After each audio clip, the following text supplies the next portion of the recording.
Il y a tellement de doctrines sur cette connaissance que Dieu nous a donnée en réalité, mais que le diable utilise pour confondre l'Église. Il instrumentalise mieux, je le dirais. C'est donc quoi le parler en langue? Pourquoi de plus en plus nous constatons que les chrétiens ne parlent plus en langue? Vous posez certainement cette question. Combien de personnes parlent en langue encore? C'est même devenu quelque chose d'exceptionnel de voir quelqu'un parler en langue.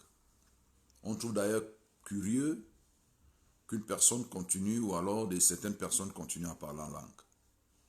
Les chrétiens sont devenus des sages. Ils évitent de parler ce qu'ils ne comprennent pas. C'est donc quoi le parler en langue. Et après, je vais donc démontrer ou alors exposer comment est-ce que le diable paralyse cette grâce que le Seigneur nous a donnée de communiquer directement avec lui par la langue. Alors nous allons prendre nos Bibles dans 1 Corinthiens 14. 1 Corinthiens 14. Paul dit, aspirez aussi aux dons spirituels. Bon, alors je vais expliquer au fur et à mesure. Je ne vais pas lire tout le texte. Je vais expliquer au fur et à mesure. Aspirez aussi aux dons spirituels, mais surtout à celui de prophétie. Le don de prophétie, c'est quoi? Beaucoup de personnes pensent que le don de prophétie, c'est de dire des choses qu'on reçoit en esprit. C'est-à-dire, on est là comme ça, on entend une parole, et le Seigneur nous a parlé et on redonne cette chose-là. Le don de prophétie, la prophétie, c'est ce que je suis en train de faire. C'est aussi ce que je suis en train de faire. C'est-à-dire, j'exhorte, je parle de Dieu. Je parle ce que Dieu a dit dans son livre, qui est la Bible. C'était ça aussi la prophétie. La prophétie, ce n'est pas seulement cette révélation qu'on a des choses qui ne sont pas dans la Bible. Lui, le Seigneur m'a dit que tu vas faire ceci, le Seigneur a dit cela, le Seigneur a dit cela. Non, ce que nous faisons là, c'est la prophétie. Ce que je suis en train de faire, c'est la prophétie. Je prophétise en ce moment, parce que je parle de la part du Seigneur. Et le Seigneur a parlé où? Il a parlé dans la Bible. C'est sa parole. Donc celui qui explique ce qu'il y a dans la parole de Dieu est en train de prophétiser. Et c'est un don. C'est un don. Ce n'est pas par la science, ce n'est pas par la connaissance, ce n'est pas par les recherches qu'on peut prêcher la parole de Dieu. La parole de Dieu, c'est Dieu qui nous donne ça. C'est Dieu qui nous a appris à prêcher, à parler aux hommes, à comprendre les mystères de sa parole. Donc Paul nous dit d'aspirer aux dons spirituels, mais surtout à celui de prophétie. Il continue. En effet, celui qui parle en langue ne parle pas aux hommes. Quand vous parlez en langue, vous ne parlez pas aux hommes. Parce que j'ai souvent entendu, vous avez souvent entendu, certains prédicateurs vous disent que quand on parle en langue, c'est une langue qu'on doit comprendre. Les hommes doivent comprendre cette langue-là. Il justifie d'ailleurs le fait que le Seigneur, par le Saint-Esprit, a donné ou alors a fait don de cette possibilité aux hommes pour permettre à ce que l'évangile soit prêché partout, dans tout le monde entier. Ce n'est pas vrai. Au temps de Jésus-Christ, il y avait des interprètes. Au temps de Jésus-Christ, il y avait des interprètes. Bien avant Jésus-Christ, les hommes à travers le monde ont commercé, ont échangé. Avant Jésus-Christ, des hommes étaient venus par exemple en Afrique. Les Africains sont allés en Israël, les Romains Romains sont venus en Afrique, il y avait des conquêtes, hein, il y avait même du commerce international. Donc ces gens-là conversaient. Donc le Seigneur n'a pas donné le parler en langue pour communiquer avec les hommes ou alors pour prêcher sa parole. Non, ce n'est pas vrai. Le parler en langue, c'est une langue que aucun homme ne comprend. Aucun homme ne comprend le parler en langue. C'est bien écrit. En effet, celui qui parle en langue ne parle pas aux hommes. Nous sommes dans 1 Corinthiens 14, au verset 2. En effet, celui qui parle en langue ne parle pas aux hommes. Donc quand vous parlez en langue, vous ne parlez pas pour que les hommes comprennent. Mais à Dieu. Celui qui parle en langue ne parle pas aux hommes, mais à Dieu, à Dieu. Car personne ne le comprend. Car personne ne le comprend. Alors, on vous dit que quand on parle en langue, il faut parler une langue que tout le monde comprend. Vous avez lu ça où? C'est bien écrit que quand on parle en langue, personne ne le comprend. Seul Dieu comprend ce langage. Et c'est en esprit qu'il dit des mystères. Donc celui qui parle en langue dit des mystères en esprit. Il dit des mystères en esprit. Celui qui prophétise, comme ce que je suis en train de faire, je suis en train de prophétiser. Donc celui qui prêche la parole, qui parle au nom de Dieu, comme je suis en train de le faire parce que j'ai un mandat pour parler au nom de Dieu. Je suis en train de prophétiser. Ce que nous appelons la prédication, c'est la prophétie. Les prophètes venaient annoncer ce que Dieu a demandé d'annoncer. Et Jésus-Christ nous a dit, allez annoncer la bonne nouvelle. Donc, quand nous annonçons la bonne nouvelle, nous prophétisons. C'est ça la prophétie. Ainsi parle Jésus-Christ. Convertissez-vous, repentez-vous. Ce sont les enseignements de Jésus-Christ qu'on porte, qui sont la parole de Dieu. Et quand nous annonçons cette parole, nous prophétisons.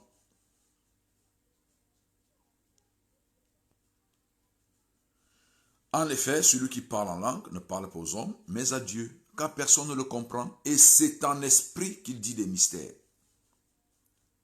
Celui qui prophétise, comme je le disais, au contraire, parle aux hommes. Je vous parle à vous là maintenant. Les édifie, je vous édifie. Les exhorte, je vous exhorte et les console.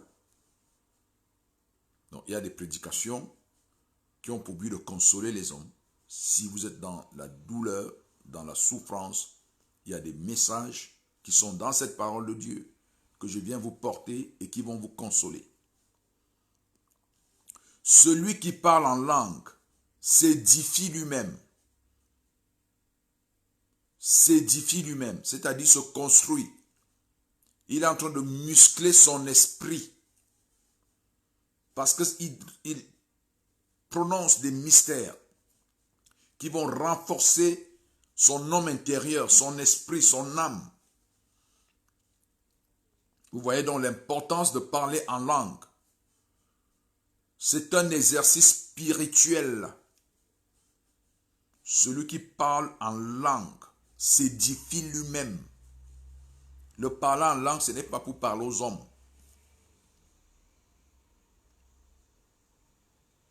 Et Paul de continuer.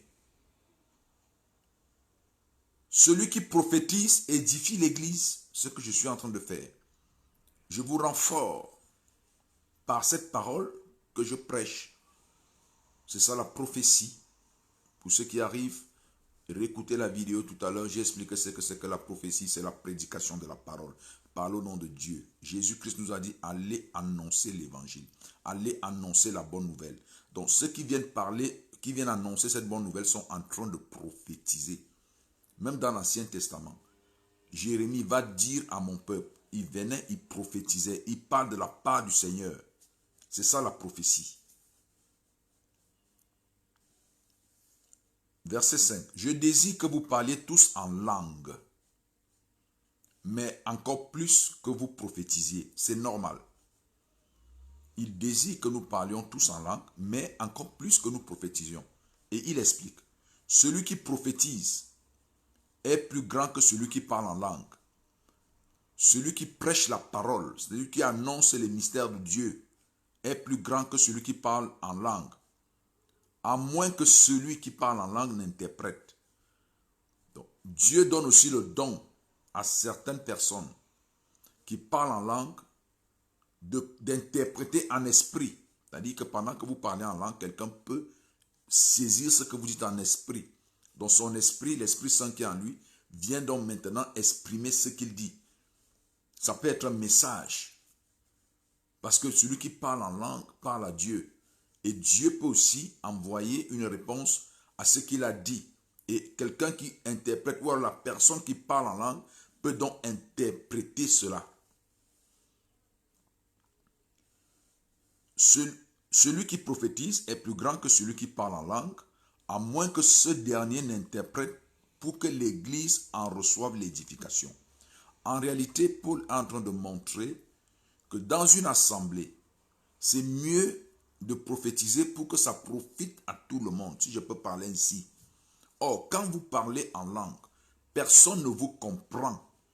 Donc, ceux qui vous disent que le parler en langue, c'est une langue qu'on doit entendre, qu'on doit comprendre, qu'on doit pouvoir analyser, vous trompent. Le parler en langue, c'est des mystères qu'on dit à Dieu. Et Paul, dans 1 Corinthiens 14, est en train tout simplement de nous exhorter à beaucoup plus parler comme je le fais en français pour que beaucoup de personnes puissent comprendre, pour que les gens soient édifiés. C'est ça qui est plus important pour la collectivité, pour la communauté, pour les hommes à travers le monde qui comprennent le message. Parce que si nous parlons tout le temps en langue, les gens ne vont pas nous comprendre. Mais le parler en langue est là pour nous édifier, pour nous rendre spirituellement forts. Parce que nous disons des mystères, nous communiquons directement avec Dieu.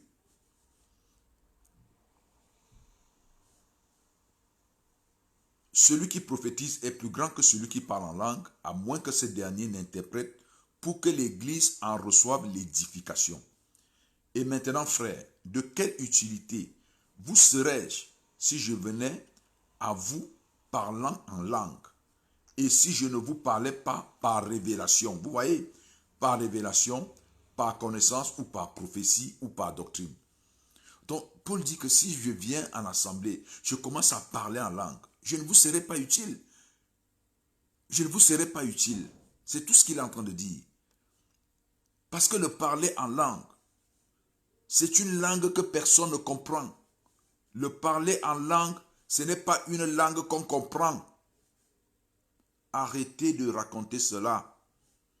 Vous êtes en train de prêcher du faux.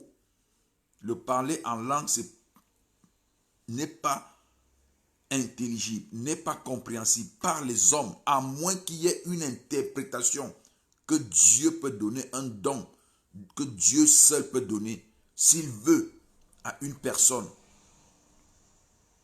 Donc, le parler en langue est une langue mystérieuse. Ce n'est pas une langue de ce monde. C'est ce que la parole dit, je lis et j'interprète et j'explique. Démontrez-moi le contraire. Et Paul va maintenant comparer le parler en langue au bruit à des sonorités qui n'ont pas de sens. C'est pour ça qu'il dit, si les objets inanimés qui rendent un son, comme une flûte ou une harpe, ne rendent pas des sons distincts, comment reconnaîtra-t-on ce qui est joué sur la flûte ou sur la harpe? Et si la trompette rend un son confus, qui se préparera au combat? Il explique que le parler en langue est comme ces sons-là, ces sons diffus. C'est-à-dire, comme on dit souvent, les bichakala là, tu fais des sons bizarres là, parce que personne ne va comprendre le sens de ta musique. C'est ça le parler en langue. Il compare le parler en langue à ce son diffus, à ce son sens dessous-dessus, à ces sons qui n'ont pas de direction, qui n'ont pas de symphonie, qui n'ont pas d'harmonie. Pour les oreilles humaines, C'est ce qu'il est en train de dire. De même, si par la langue, vous ne donnez pas une parole distincte, comment saura-t-on ce que vous dites? Vous voyez? Donc, il est en train d'expliquer tout simplement que quand on parle en langue, on ne peut pas comprendre. Donc, en communauté, il préfère que vous parliez en langue intelligible, que vous parliez en français si les gens écoutent et comprennent français, que vous traduisez. C'est ça qui va édifier. Mais si vous parlez en langue, personne ne va comprendre personne, sauf s'il y a de manière exceptionnelle interprétation.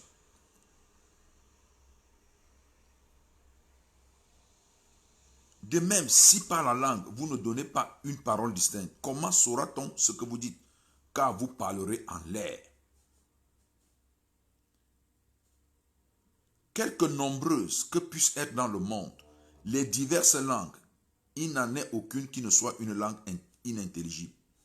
Voilà. Donc, il est en train de montrer tout simplement que dans ce monde, pour qu'on puisse comprendre, il faut que la langue là soit comprise de tout le monde. Parce que les langues avec lesquelles nous nous exprimons, nous comprenons. Mais là, le parler en langue, ce n'est pas pour nous. Nous ne pouvons pas nous exprimer avec cela quand nous sommes avec les autres.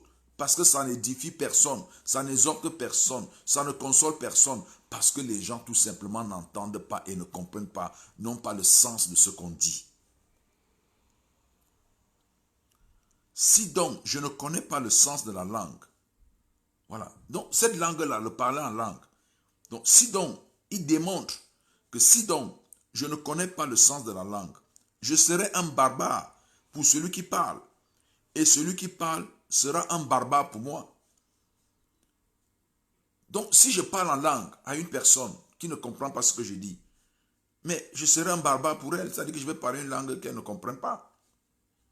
Et lui aussi s'il parle en sa langue, en une langue barbare, moi aussi, il sera aussi pour moi un barbare. De même, vous, puisque vous aspirez aux dons spirituels, que ce soit pour l'édification de l'Église, que vous cherchez à en posséder abondamment. C'est pourquoi celui qui parle en langue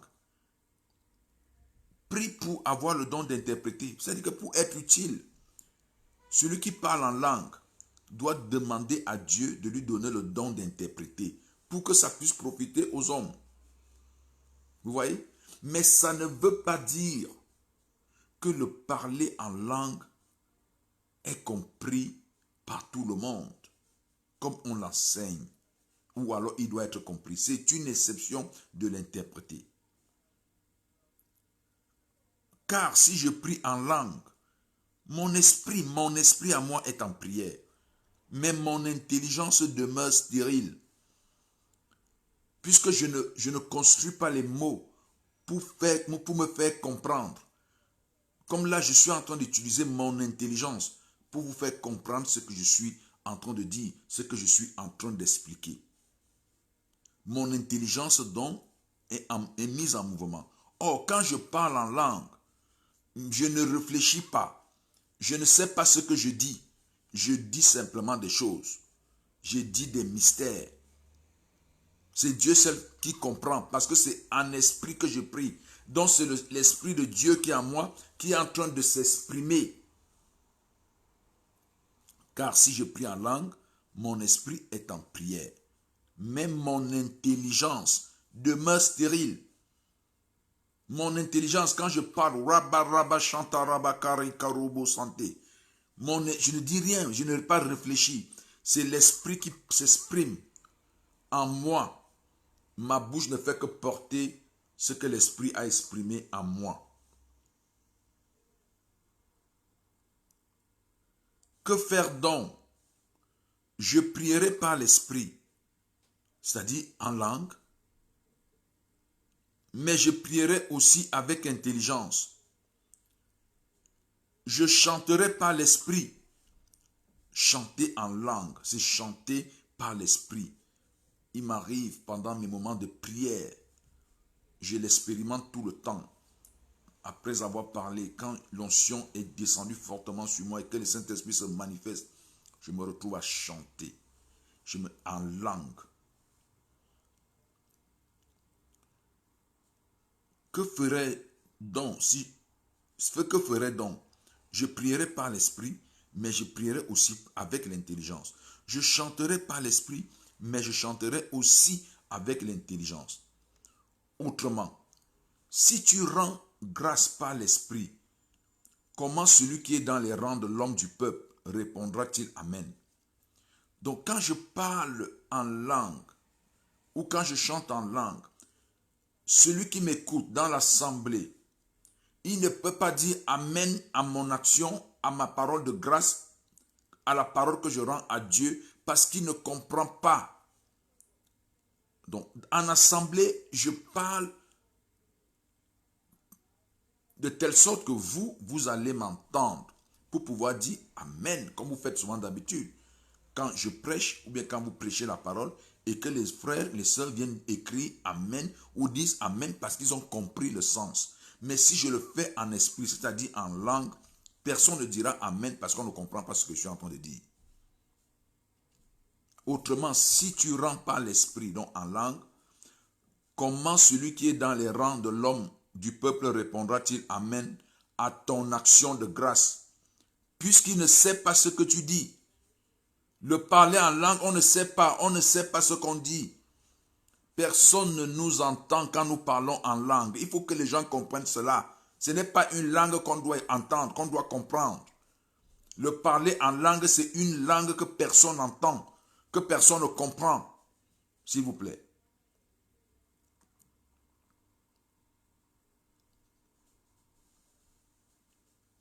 Verset 17. Tu rends, il est vrai, d'excellentes actions de grâce.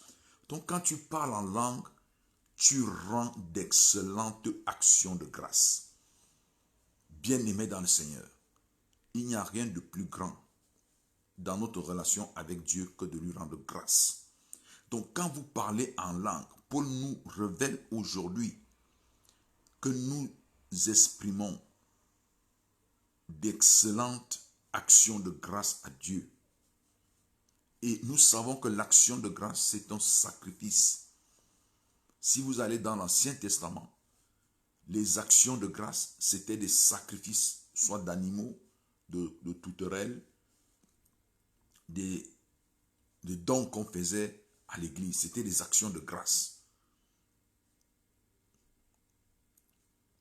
Et la parole nous apprend aujourd'hui que quand nous parlons en langue, nous rendons d'excellentes actions de grâce à Dieu.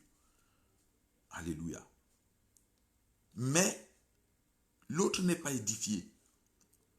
Donc quand je parle en langue, je rends d'excellentes actions de grâce. Mais toi qui m'écoutes, tu n'es pas édifié parce que tu ne comprends pas ce que je dis. Tu ne peux pas dire Amen, tu ne peux pas dire Alléluia, tu ne peux pas dire gloire à Dieu parce que tu ne comprends pas. Le parler en langue, relisez 1 Corinthiens 14. Ce n'est pas pour que les gens comprennent. On s'adresse à Dieu. On s'édifie, on se renforce. Je rends grâce à Dieu, verset 18, de ce que je parle en langue, plus que vous tous. Mais dans l'église, donc en assemblée, avec les frères et les sœurs, j'aime mieux dire 5 paroles avec mon intelligence, afin d'instruire aussi les autres, que 10 000 paroles en langue. Donc, quand nous sommes en assemblée, vaut mieux parler le français, l'anglais, donc ce qu'il appelle parler avec intelligence. C'est-à-dire que vous réfléchissez, les mots viennent parce que vous avez décidé, vous avez entrepris de prononcer tel mot, de dire telle chose. Vous avez utilisé votre cerveau pour le dire.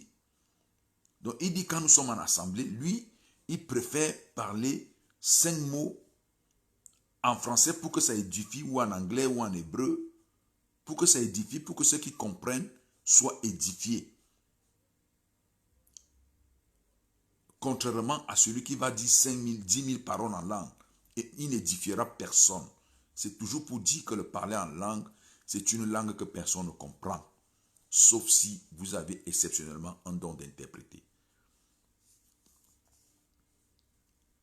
j'aime mieux dire 5 paroles avec mon intelligence, afin d'instruire aussi les autres, que 10 000 paroles en langue. Frères, ne soyez pas des enfants sous le rapport du jugement, mais pour la malice, soyez enfants. Et à l'égard du jugement, soyez des hommes faits. Il est écrit dans la loi, c'est pas des hommes d'une autre langue et pas des lèvres d'étrangers que je parlerai à ce peuple, et ils ne m'écouteront pas. Même ainsi, dit le Seigneur. Par conséquent, donc si ce qu'il est en train de dire, il rappelle simplement que Dieu, à un moment, avait décidé de faire parler des gens pour que le peuple ne comprenne pas. Donc le parler en langue, c'est pour que les gens ne comprennent pas. Il est toujours en train de démontrer cela. Par conséquent, les langues sont un signe, non pour les croyants, mais pour les non-croyants. Donc quand vous parlez en langue, c'est pour que ceux qui ne croient pas en Dieu ne comprennent pas. La prophétie, au contraire, est un signe pour les non-croyants, mais pour les croyants. Si donc dans une assemblée de l'église entière, tous parlent en langue, donc il vous prend un exemple, que si dans une assemblée de l'église entière, vous tous vous parlez en langue, et qu'ils surviennent des hommes du peuple, dont des visiteurs ou des non-croyants, ne diront-ils pas que vous êtes fous? Effectivement, parce qu'ils ne vous comprendront pas. Vous êtes en train de parler, là, ils vont, comme d'habitude, il m'arrive souvent de parler en langue pendant que je prie sur Facebook. Il y a des gens qui disent, qu'est-ce qu'ils racontent? Effectivement, c'est une réaction normale. Parce qu'ils ne peuvent pas comprendre. On ne comprend pas ça. Donc, ils vont trouver qu'il est fou. Mais qu'est-ce qu'il raconte là? Il raconte des conneries. Il dit souvent ça. C'est ça, c'est la réaction des hommes du peuple. Donc, ils ne sont pas édifiés. Parce qu'on parle en langue. Donc, le parler en langue, ce n'est pas que tout le monde va vous comprendre. Mettez ça dans vos têtes. Il y a des chrétiens qui vous disent que non, moi je ne sais pas, peut-être que je suis en train d'insulter Dieu. Ça, c'est le diable qui est en train de vous posséder. Parce que vous ne devez pas comprendre ce que vous dites, sauf si Dieu, exceptionnellement, vous fait don d'interpréter cette langue. Or, ce qui est don, c'est Dieu qui décide, il donne à qui il veut. Vous ne pouvez pas dire que pour que je parle en langue, il faut que j'aie le don d'interpréter. C'est comme si vous imposez à Dieu de vous donner, de vous faire don de l'interprétation. Si donc dans une assemblée de l'église entière, tous parlent en langue, et qui surviennent des hommes du peuple ou des non-croyants, ne diront-ils pas que vous êtes fous? Mais si tous prophétisent, donc si vous parlez comme je parle là, je suis en train de prophétiser, je suis en train de prêcher, c'est ça la prophétie. Je parle, j'annonce ce que Dieu a demandé d'annoncer aux hommes, en ma langue. Bon, quand je dis ma langue, la langue française. Mais si tous prophétisent et qu'il survienne quelques non-croyants ou hommes du peuple, il est convaincu par tous, il est jugé par tous. Les secrets de son cœur sont dévoilés, de telle sorte que tombant sur sa face, il adorera Dieu et publiera que Dieu est réellement au milieu de vous. Donc si vous parlez de façon intelligible, à ce que chacun vous comprenne, quelqu'un qui n'a jamais entendu parler de Christ ou de certains mystères, il peut arriver au moment où je suis en train de prêcher, comme je l'ai fait sur l'impureté le dimanche passé, il écoute le message sur l'impureté et il comprend tout de suite que la vie qu'il mène est une vie d'impureté. Alors cette personne-là sera touchée. Elle va se repentir parce qu'elle a compris, parce qu'elle a eu le sens de ce que j'étais en train de dire. C'est ce que Paul est en train de nous démontrer ici. Les secrets de son corps sont dévoilés. Toi qui vis dans l'impudicité, par exemple, je prêche sur l'impudicité, et que tu es un impudique, et que je suis en train de te démontrer que celui qui vit dans l'impudicité ira en enfer. Quand il écoute cela, il commence à trembler. Il commence à prier Dieu, il demande pardon et il se repent. Au verset 26, que ferez donc, frères, lorsque vous vous assemblez, les uns ou les autres parmi vous, ont-ils un cantique, une instruction, une révélation, une langue, une interprétation, que tout se fasse pour l'édification? Donc, quand vous vous retrouvez tous, vous devez donc chanter, avoir des révélations, parler la langue que tout le monde comprend. En est-il qui parle en langue? Que 2 ou 3 ou plus parlent, chacun à son tour, et que quelqu'un interprète. Donc si vous êtes en assemblée, si quelqu'un parle en langue, il faut qu'il y ait quelqu'un qui interprète pour que ça puisse édifier tout le monde. C'est toujours la preuve de ce que le parler en langue n'est pas une langue qu'on comprend. Ce n'est pas le français, ce n'est pas l'anglais, ce n'est pas l'espagnol, le parler en langue.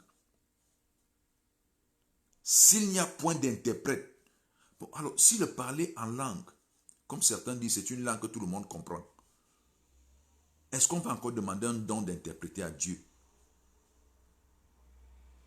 Est-ce qu'on aura encore besoin d'un interprète? Parce que c'est une langue que tout le monde devrait comprendre. S'il n'y a point d'interprète, qu'on se taise dans l'église et qu'on parle à soi-même et à Dieu. C'est-à-dire quoi? Pendant que nous sommes en assemblée, je commence à parler en langue pour que les autres n'entendent pas. Je parle à Dieu, parce que celui qui parle en langue parle à Dieu. Il dit des mystères. Pour ce qui est des prophètes, que 2 ou 3 parlent et que les autres jugent. Donc les prophètes, donc quand j'annonce la parole, quand nous annonçons la parole en assemblée, 2 ou 3 peuvent parler et que les autres jugent. Est-ce que ce qu'il dit est conforme? Est-ce que ce que le frère Christian est en train de dire en ce moment, est-ce que c'est conforme à la parole de Dieu? Donc vous jugez parce que vous entendez ce que je dis. Et si un autre qui est assis a une révélation, que le premier se taise. Donc c'est pour éviter le désordre que chacun parle à son donc, tout le monde. Oh, et là, Paul est en train de nous dire que dans les assemblées, ce n'est pas une seule personne qui doit parler. Ce que vous mettez là devant, on met un pasteur devant, c'est lui seul qui connaît la parole, c'est lui seul. Non, c'est un échange, c'est un moment d'échange. Les rassemblements, les assemblées, les moments de communion avec les frères, c'est des échanges. Donc pendant que l'autre parle, vous pouvez dire que non frère, ce que tu as dit, est-ce que tu ne vois pas que ça ne correspond pas à la parole? Moi je reçois plus ceci, on te laisse parler. Mais que chacun ne parle pas à son tour, ça veut dire que chacun ne parle pas au même moment. Donc il met un peu de la discipline dans l'église. Car vous pouvez tous prophétiser successivement. Vous pouvez donc tous prophétiser, donc faire la prédication successivement. Donc comme je fais là, nous sommes en assemblée, l'autre aussi peut prendre la parole, il prophétise, c'est-à-dire qu'il annonce ce que Dieu dit, ce qu'il entend, ce qu'il a entendu de Dieu dans la parole, ce que Dieu lui a révélé dans les Écritures, par exemple. Et on parle donc successivement, l'un après l'autre, c'est ce que ça veut dire successivement. Afin que tout soit instruit et que tout soit exhorté. Que tout le monde soit instruit et que tout le monde soit exhorté. Les esprits des prophètes sont soumis aux prophètes. Car Dieu n'est pas un Dieu de désordre, mais de paix. Comme dans toutes les églises des saints, que les femmes se taisent dans les assemblées, car il ne leur est pas permis d'y parler, mais qu'elles soient soumises selon que la loi dit, aussi la loi si elles veulent. Bon, voilà. Et à la fin, au verset 39. Ainsi donc, frères, aspirez au don de prophétie et n'empêchez pas de parler en langue. Et n'empêchez pas de parler en langue. Or, aujourd'hui, beaucoup de chrétiens ne parlent pas en langue, refusent de parler en langue. C'est un plan diabolique. Vous ne pouvez pas vous édifier vous-même si vous ne parlez pas en langue. Vous ne pouvez pas être fort spirituellement si vous ne parlez pas en langue. Le parler en langue, c'est quand vous êtes seul. Ou alors, en communauté, s'il y a ceux qui peuvent interpréter. Ou si vous décidez tout simplement, quand vous allez parler en langue, vous n'avez pas besoin d'interprétation, alors tout le monde se met à parler en langue. Donc chacun parle à Dieu. C'est très important. Mais le diable, qui sait que c'est une âme, c'est une action, c'est des actions de grâce qu'on rend à Dieu. Le diable qui ne veut pas qu'on glorifie Dieu, a mis dans la tête des chrétiens qu'on ne doit pas parler en langue. C'est très dangereux. Celui qui ne parle pas en langue ne peut pas s'édifier lui-même. Il est faible. Et c'est pour ça que l'Église aujourd'hui est faible. Regardez les premiers mouvements évangéliques qu'on appelle pentecôtistes et réveillés. Ils avaient pour caractéristique de parler en langue et ils s'opéraient des miracles. C'était des hommes qui résistaient au péché d'une manière exceptionnelle, à l'impureté, parce qu'ils avaient pour distinction par rapport à toutes les autres religions de parler en langue. Le parler en langue fortifie le chrétien. Alors, bien-aimés dans le Seigneur, parlez en langue. Vous qui avez reçu, et toi qui n'as pas reçu le parler en langue, demande cela à Dieu.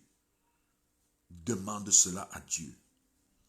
Si tu es là maintenant et que tu veux parler en langue, je vais t'accompagner. Je vais t'accompagner. Je vais prendre acte. Nous allons faire ce petit exercice. Il y a beaucoup de personnes, pendant que j'ai fait cet enseignement, qui ont reçu leur parler en langue. Toi qui viendras écouter, si tu es en esprit, tu recevras le parler en langue. Bien-aimé dans le Seigneur, le parler en langue est une richesse pour le chrétien. Donc, dans Acte 2, il est dit, le jour de la Pentecôte, ils étaient tous ensemble dans le même lieu. Tout à coup, il vint du ciel un bruit comme celui d'un vent impétueux et il remplit toute la maison où ils étaient assis. Des langues semblables à des langues de feu leur apparurent, séparées les unes des autres, et se posèrent sur chacun d'eux. Et ils furent tous remplis du Saint-Esprit, et se mirent à parler en d'autres langues, selon que l'Esprit leur donnait de s'exprimer. Or, il y avait en séjour à Jérusalem des Juifs, hommes pieux de toutes les nations qui sont sous le ciel. Au bruit qui eut lieu, la multitude accourut et elle fut confondue parce que chacun les entendait parler dans sa propre langue. Et je vais vous expliquer ces mystères. Ils étaient tous dans l'étonnement et la surprise. Et ils se disaient les uns aux autres, voici ces gens qui parlent, ne sont-ils pas tous galiléens? Et comment les entendons-nous dans notre propre langue, à chacun dans notre langue maternelle, Parthes, Médès, Élamites, ceux qui habitent la Mésopotamie, la Judée, la Cappadoce, le Pont, l'Asie, la Phrygie, la Pamphylie, l'Égypte, le territoire de la Libye voisine, de Cyrène et ceux qui sont venus de Rome, juifs et prosélytes, crétois et arabes. Comment les entendons-nous parler dans nos langues des merveilles de Dieu? En réalité, ce qui s'est passé, c'est quoi? Quand ils parlaient en langue, Dieu les amenait à en comprendre et entendre cela dans leur propre langue. Ils parlaient une langue bizarre. D'ailleurs, il est dit qu'on croyait qu'ils étaient pleins de vin doux. Donc les gens, ils étaient en train de dire des choses, mais pendant qu'ils étaient en train de parler, les gens qui étaient là, les entendaient ces choses-là. C'est-à-dire qu'ils recevaient l'interprétation dans leur propre langue. Car, prenons, je vais un peu expliquer quelque chose. Il y a des gens qui disent que, en fait, ce jour-là, ils parlaient les langues de ces gens-là. C'est pour ça que les gens-là les ont entendus. Mais vous voyez que là, il y a des juifs. Même les juifs étaient surpris d'entendre ce que ces gens-là étaient en train de dire. Or, ces gens-là étaient aussi des juifs. Donc, s'ils parlaient juif, comme ils étaient juifs, s'ils parlaient juif, mais les juifs devaient entendre, bon, c'est normal, c'est des juifs qui parlent en juif. Mais ils les entendaient en juif parce qu'ils étaient surpris de constater qu'ils parlaient des langues bizarres, mais ils entendaient ça en juif. C'est-à-dire qu'ils avaient l'interprétation en juif. Et ça, c'est une expérience personnelle que moi j'ai eue. Un jour, je priais en langue dans ma chambre. Et ma soeur était là. Une de mes soeurs était là. Elle ne prie pas. Bon, elle n'est pas évangélique. Elle est dans sa foi, les foi traditionnelles. Et ça l'énervait un peu que de m'entendre tout le temps parler en langue, parler en langue. Quand je parlais dans ma chambre, elle me disait, mais parle doucement, tu parles fort et tout. Et un matin, pendant que je priais, je parlais en langue. elle a commencé à répéter, c'est-à-dire à interpréter ce que je disais étant couchée. Elle n'arrivait pas à s'arrêter. C'est-à-dire que pendant que j'étais en train de parler, elle était en train de dire des mystères, elle était en train de... C'est-à-dire, elle entendait ce que je disais, pourtant moi je parlais en langue. Ça c'est un mystère du parler en langue. Et c'est ce qui s'est passé le jour de la Pentecôte. Que des gens se mettent à parler une langue bizarre là. Mais toi tu entends ce qu'il est en train de dire comme s'il parlait dans ta langue. Alors que ce n'est pas ce qu'il parle. Donc tu as l'interprétation en ta langue. Parfois tu te remets même en train de parler ce qu'il dit. Mais voilà ce qu'il est en train de dire. Voilà ce qu'il est en train de dire. Donc tu te retrouves, c'est le mystère du parler en langue. Et ma soeur, elle est venue, quelques temps après, me dit, mais tout ce que tu disais là, j'entendais. J'étais même, je ne savais pas quoi faire. J'ai voulu m'arrêter. Il dit, moi je n'aime pas la sorcellerie, je n'aime pas la sorcellerie. Vous voyez? Parce que quand on parle en langue, il y a quelque chose qui se passe dans l'environnement. Donc toi qui ne parles pas en langue là, commence à comprendre ce mystère là. C'est un mystère très profond, bien aimé. Le parler en langue. Tu vas prier avec moi. Comme le jour de la Pentecôte. Pendant qu'ils étaient en train de prier, le Saint-Esprit est descendu sur eux. Que le Saint-Esprit descende sur toi maintenant. Que le Saint-Esprit descende sur toi maintenant. Toi qui prêtes ton oreille à écouter cette vérité, qui descende maintenant et qu'il commence à se manifester, qui se manifeste en toi, que le Saint-Esprit manifeste en toi, que le Saint-Esprit saisisse ta langue maintenant, que le Saint-Esprit saisisse ta langue maintenant. Sois concentré, bien-aimé. Tu vas ressentir la décharge du Saint-Esprit en toi et tu vas commencer à parler en langue. Et tu vas commencer à parler en langue. Ne te retiens pas. Ne bloque pas. C'est une grâce de recevoir. Tu peux maintenant dire, Seigneur, donne-moi le Saint-Esprit. Seigneur, remplis-moi du Saint-Esprit. Saint-Esprit, fais-moi parler en langue. Saint-Esprit, saisis ma langue. Saint-Esprit, saisis ma langue. Saint-Esprit, saisis ma langue. Saint-Esprit, saisis ma langue. Saint-Esprit, saisis ma langue. Saint-Esprit, saisis ma langue. Saint-Esprit, saisis ma langue. Saint-Esprit, saisis ma langue. Oh, Rabasha, Rabababa, Rababa, Rabashanda, Rabakar, Baba. Oh, Robo Shanta, Rabaide, Rebe, Sente, Kirio, Korobo, Sanchakari, Baba. Kori de rebe santa karuba de rebe santi.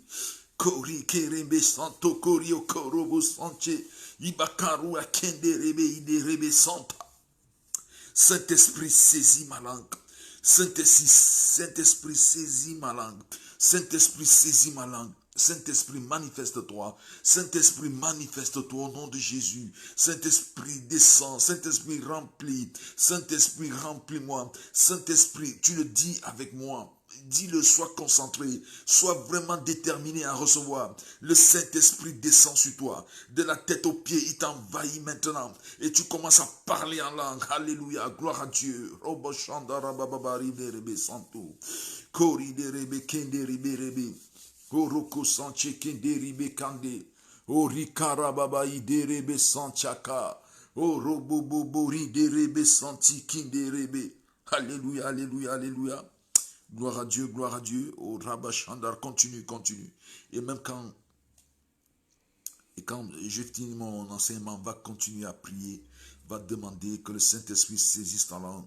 Et tu vas vivre quelque chose d'exceptionnel, bien-aimé. Beaucoup de personnes l'ont reçu comme ça. Le psy qui ne parle pas en langue ne peut pas être édifié, ne peut pas être fort spirituellement. C'est cette langue-là qui permet. Même quand vous avez des problèmes, vous avez des soucis, rendez des actions de grâce à Dieu par le parler en langue. Vous n'avez pas besoin de dire Seigneur, je veux ceci, je veux cela. Asseyez-vous tout simplement, parler en langue. Parce que celui qui parle en langue rend d'excellentes actions de grâce à Dieu, comme nous l'avons lu dans 1 Corinthiens 14 tout à l'heure. Donc quand tu parles en langue, tu rends des excellentes actions de grâce. Or, l'action de grâce c'est un sacrifice. Et quand il y a sacrifice, Dieu agit. Dieu agit. Dans l'Ancien Testament, quand ils avaient des problèmes, ils Ils sacrifiaient des animaux. C'était des actions de grâce. Même pour être pardonné, ils tuaient, ils sacrifiaient un animal. Et Dieu pardonnait, effaçait leurs péchés. Donc, quand tu rends des actions, d'excellentes actions de grâce, par le parler en langue, c'est un sacrifice, c'est une offrande à Dieu. Une offrande que Dieu agrée. Et Dieu maintenant, il règle votre problème. Rendez des actions de grâce. Quand Paul était en prison avec Silas, ils n'ont pas commencé à dire Seigneur, sors-nous de la prison. Ils ont commencé à chanter, à louer tout simplement. Et les murs de la prison se sont écroulés. Regardez ce qui s'est passé devant les murs de Jéricho. Les murs de Jéricho parce qu'ils rendaient des actions de grâce à Dieu. Quand vous rendez des actions de grâce, Dieu accomplit, Dieu se manifeste. Et vous n'avez même pas besoin, puisque c'est ce dont vous avez besoin. Asseyez-vous, parlez en langue. Vous pouvez parler en langue pendant 1 heure, 2 heures, 30 minutes, 15 minutes. Mais de préférence, parlez longtemps, rendez longtemps des actions de grâce. La parole nous dit que Paul et Silas avaient chanté pratiquement toute la nuit. Pendant qu'ils chantaient, les murs de la prison se sont ébranlés. Donc si tu parles en langue, tu rends d'excellentes actions de grâce à Dieu. Alors, qu'on ne vienne plus vous dire que parler en langue, il faut comprendre ce que tu dis. Ce n'est pas vrai. Quand l'esprit te pousse, vous savez le mystère du parler en langue. J'ai des amis qui sont des catholiques, mais qui sont pieux. Et qui cherchent Dieu. Il y a d'autres pendant leur moment de prière. Ils sont en train de prier, demandant Dieu. Et le Saint-Esprit descend sur eux. Et ils se retrouvent à parler en langue. Et ils refusent. La plupart refusent. Ils n'acceptent pas de parler en langue. C'est pour ça que dans cette église-là, ils ont créé ce qu'on appelle le renouveau charismatique. Au lieu de dire simplement aux hommes que le parler en langue est une vérité, ils ont créé une petite branche dans cette église-là qu'on appelle le renouveau charismatique où les gens parlent en langue. Ça veut dire que même eux reconnaissent. Il y a des pasteurs protestants qui se sont retrouvés, qui cherchent Dieu. Il y a des protestants qui cherchent Dieu. Et qui, pendant leur moment de prière, pendant qu'ils étaient concentrés, le Saint-Esprit est descendu sur eux. Et ils se sont mis à parler en langue. Mais ils ont honte. Ils ont peur de dire qu'ils parlent en langue. Ça, c'est quelque chose, c'est un plan diabolique. Maintenant que cela soit brisé dans vos âmes, parlez en langue, bien-aimée. Le parler en langue est une grâce. C'est une grâce que le Seigneur nous donne. Que le nom de notre Seigneur soit élevé. Que son nom soit glorifié. Au nom de Jésus-Christ. Shalom.